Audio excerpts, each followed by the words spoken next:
माँ अन्नपूर्णा की आवश्यकता हम सभी को होती है और माँ अन्नपूर्णा हमेशा हमारे घर की रसोई में विराजमान रहती हैं। तो रसोई में क्या न होने दें, क्या करें, कुछ चीज़ें मैं आपको बताता हूँ। समस्त गृहिणियों को जो सुन रही हैं, नहीं सुन रही हैं तो आगे जाके ये लोग वीडियो बना देंगे, उसका फिर आगे आप तक पहुंचा देंगे, आप शेयर कर दीजिएगा।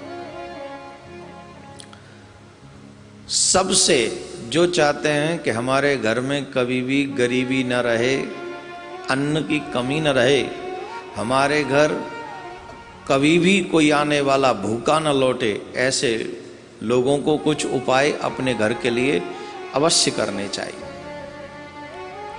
और ये सारी व्यवस्था रसोई की है, तो इसलिए माताओं की अहम भूमिका इसमें हो जाती है। पहली बात, जिस स्थान पर भोजन बनता है उसे हमारे यहाँ रसोई कहते हैं। आजकल नाम बदल गया है, वो रसोई भी समाज के साथ, युग के साथ परिवर्तित हुई, उसका नाम किचन हो गया है। अब वो किचन बन के हमारे घरों में विराजमान है। किचन हो या रसोई, विशेष इस बात का ध्यान देना है कि आपकी रसोई गंदी नहीं होनी चाहिए। जो रसोई, जो किचन गंदी होती है, वहां मां अन्नपूर्णा वास नहीं करती हैं। आप भी गंदे कमरे में तो नहीं रहना पसंद करेंगे, तो वो तो देवी देवता है। तो सबसे पहली आवश्यकता है आपके रसोई का स्थान स्वच्छ और पवित्र रहना। इसीलिए हमारे यहाँ गाय के गोबर से चौका लगता था रसोई में। तो कोशिश करें कि प्रत्येक दिन आप अगर चौका नहीं लगा सकते तो गंगा जल से अवश्य रसोई में छिड़काव करें, गंगा जल छिड़क दें। पहली बात, आपकी रसोई पवित्र होनी चाहिए, साफ होनी चाहिए। दूसरी बात जो अहम है वो ये है कि आपकी रसोई में जब आप प्रवेश करें तो ये चाकू इत्यादि होते हैं, उसका दर्शन आपको प्रवेश करते ही नहीं होना चाहिए। ये जो काटने वाली वस्तुएं होती हैं जिनसे आप सब्जी वगैरह काटते हो, हमारे ब्रज में तो दरांत से काटते थे पहले, अब चाकू आ गए रसोइयों में, है ना। पहले दरांत वो होती थी, दरांत जानते हो, वह उसी से सब्जियां काट लेते थे। अब थोड़ा सिस्टम चेंज हुआ, दरांत बड़ा होता है, अब थोड़ा चाकू से काम चल गया है। और भी एक दो चीज़ें होती हैं जिनसे माताएं बहन सब्जी इत्यादि काटती हैं। कहने का अभिप्राय है जो सब्जियां काटने के काम आते हैं, ऐसे वस्तुएं आपके रसोई में प्रवेश करते ही आपको उनका दर्शन नहीं होना चाहिए। इसका मतलब है उन्हें छुपा के रखो कहीं, जब आवश्यकता हो तब तो निकालो और फिर वहीं रख दो। अब इनका दर्शन करने से क्या होता है कि ये जितने भी काटने वाले संसाधन हैं, ये नेगेटिव एनर्जी एकत्रित करते हैं। अगर आप प्रवेश करते ही इनका दर्शन करेंगे तो आपके हृदय में नेगेटिव एनर्जी, और रसोई में भी नेगेटिव एनर्जी आपके हृदय के माध्यम से, भोजन के माध्यम से, वो जो भोजन करेगा उन तक वो नेगेटिव एनर्जी प्रविष्टित हो जाएगी। इसलिए चाकू इत्यादि से ज़्यादा हित नहीं रखना चाहिए, जितना हो सके छुपा के रखे, काम करे और छुपा के रख दे, दर्शन बार बार उसका ना हो आपको। कई लोग तो मैं देखा है कमरे में भी, कहीं रसोई में जाना न पड़े इसलिए कमरे में ही चाकू रखते हैं, तो नेगेटिव एनर्जी आएगी ही आएगी।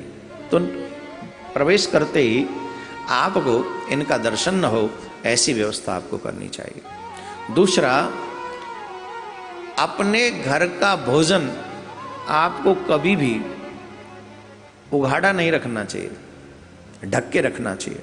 चाहे वो सब्जी हो, दाल हो, खीर हो, इवन रोटियां भी हों, सलाद भी हो, जो भी वस्तु है उसे आप उघाड़ के नहीं रखें रसोई में, क्योंकि तमाम ऐसी शक्तियां होती हैं जो घरों के आसपास या घर में मंडराती रहती हैं। अगर वो उघड़ी रहेंगे, आपके भोजन की भोजन की सामग्री खुली पड़ी रहेगी, तो उसमें कोई भी नेगेटिव एनर्जी जाके प्रवेश कर जाती है, और इससे माँ अन्नपूर्णा भी प्रसन्न नहीं होती। मक्खी गिर जाएगी, मच्छर गिर जाएगा, इसका मतलब है आप रसोई में सावधान नहीं हो और फिर अन्नपूर्णा माँ रुष्ट हो जाएगी, तो गरीबी आने के चांसेज बहुत तगड़े हो जाएंगे।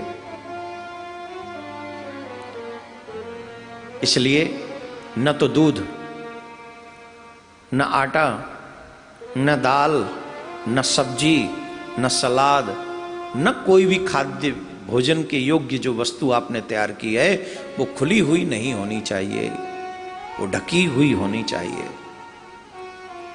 और सबसे अहम बात देवियों को मैं बता दूं, आपके घर में रसोई में बार बार दूध का उफनना अपशगुन है।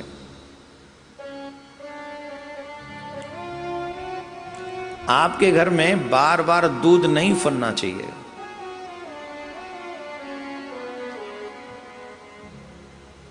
आपके घर में तेल गरम, घी गरम आपके हाथों को नहीं जलाना चाहिए। कई बार होता है ना कि तेल की एक बूंद गरम कर रहे थे किसी लिए, पकौड़ी वकौड़ी के लिए, पूड़ी के लिए घी तैयार कर रहे थे, उठ के आ गया और वो आपके हाथ में छाला डाल गया। ऐसे बार बार नहीं होना चाहिए। अगर ऐसा है, बार बार आपके हाथ जलते हैं, रस भोजन बनाते समय हाथ जलते हैं, अथवा बार बार दूध उफनता है, तो इस बात से एक चीज समझ लेनी चाहिए कि राहु, केतु और शनि ये तीनों ही रुष्ट हैं। तो इन्हें बचाने के लिए क्या करना चाहिए? इनसे बचने के लिए बोले एक काम अवश्य करना चाहिए, घर की पहली रोटी गाय के लिए और घर की आखिरी रोटी श्वान के लिए, मीन्स कुत्ते को खिलानी चाहिए। इससे राहु, केतु और शनि तीनों ही प्रसन्न हो जाते हैं। अगर बार बार दूध उफनता है तो इसका मतलब है वो रुष्ट है, राहु केतु। और वो क्या बोलते हैं, हाथ जल जाए आपका बार बार। कई माताएं बहन तो रोटी सेकते सेकते अपने हाथ जला लेती हैं। इससे भी पता लगता है कि राहु केतु की दशा ठीक नहीं चल रही। तेल गिरना, घी गिरना, ये भी अपशगुन है। तो इसके लिए आपको चाहिए कि पहली रोटी गाय को दें और दूसरी जो आखिरी रोटी है वो श्वान को खिलाएं। तो इससे राहु केतु की स्थिति ठीक रहेगी। लेकिन सबसे ज़्यादा महत्वपूर्ण है आप अपने रसोई को शुद्ध रखें, साफ रखें, पवित्र रखें। दूसरे, दूध गर्म करते समय ये ध्यान रखें कि दूध बार बार उफने ना आपके घर में। ये छोटी छोटी कुछ चीजें हैं, इनका ध्यान रखेंगे। रसोई में ही आपका मां अन्नपूर्णा का वास होता है, और जिस घर में मां अन्नपूर्णा प्रसन्न होती हैं, मां लक्ष्मी उस घर से कभी जाती नहीं है। तो आप चाहते हैं कि गरीबी ना आए तो रसोई को साफ शुद्ध रखिए, दूध को फनने मत दीजिए, सावधानी से भोजन बनाइए, हाथ को जलाइए मत।